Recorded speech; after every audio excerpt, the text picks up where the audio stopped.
Le Point Bourse vous est présenté par Bourse Direct.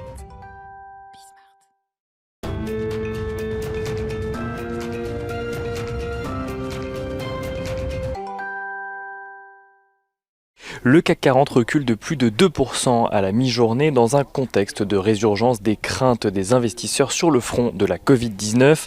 Alors que l'on dénombre à présent plus de 30 millions de cas dans le monde, les initiatives locales de restriction se font de plus en plus nombreuses. Le Royaume-Uni n'excluant pas par exemple de nouvelles mesures de confinement au niveau national. En France, plus de la moitié des départements ont à présent basculé en zone rouge, c'est-à-dire que le virus y circule de manière intense. Une situation qui pousse de plus en plus de communes à prendre des mesures comme l'interdiction des rassemblements de plus de 10 personnes ou encore la fermeture des bars passé une certaine heure. La France qui veut par ailleurs créer toutes les conditions favorables à la reprise et qui envisage de supprimer 150 millions d'euros de petites taxes. Une annonce qui devrait avoir lieu le 28 septembre prochain au sein d'un budget dont l'objectif est de doper la compétitivité française en simplifiant la fiscalité. Mais au-delà des craintes sur le front sanitaire, la campagne électorale américaine revient dans les esprits des investisseurs alors que l'élection aura lieu dans à peine plus d'un mois.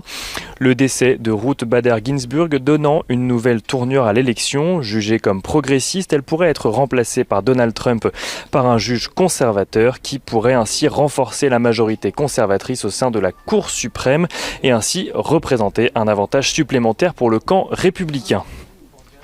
Du côté des valeurs à présent, les valeurs bancaires sont toutes dans le rouge à la mi-journée à la suite des révélations du consortium international de journalistes d'investigation qui ont relevé pas moins de 2000 milliards de dollars de transactions suspectes entre 2000 et 2017 réalisées par des grandes banques mondiales comme HSBC, JP Morgan ou encore Deutsche Bank.